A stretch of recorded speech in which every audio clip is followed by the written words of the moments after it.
இன்றைய திராவிட முன்னேற்ற கழக ஆட்சியில குடிக்கிற நீர் அதுல கூட மலம் கலக்கப்படுகிறது. எவ்வளவு கொடுமையான விஷயம் சிந்திச்சு பாருங்க.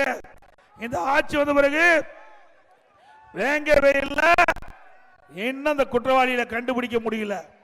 ஒரு கையிலாகாத அரசாங்கம், ஒரு திறமையற்ற முதலமைச்சர், பொம்மை முதலமைச்சர் நாட்டை ஆண்டு கொண்டிருக்கின்றார். வேங்க வயல் பிரச்சனை தீர்ந்த பாடு இல்ல.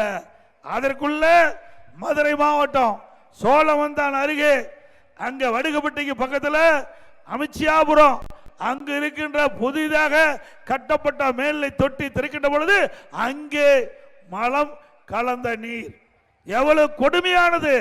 இந்த ஆட்சியில இப்படிப்பட்ட நிகழ்வு தொடர்ந்து நடந்துட்டு இருக்குது. இதையெல்லாம் கண்டுபிடித்து தீர்க்கக்கூடிய அளவிற்கு முதலமைச்சருக்கு திறமை இல்லை. ஆகவே அடுத்த ஆண்டு நடைபெறுகின்ற சட்டமன்ற பொதுத் தேர்தலில் ஒரு நல்ல அற்புதமான அதிமுக ஆட்சி வளர நீங்கள் வாய்ப்பை தர வேண்டும் என்று அன்போடு நேரத்தில் கேட்டுக்கிறேன்.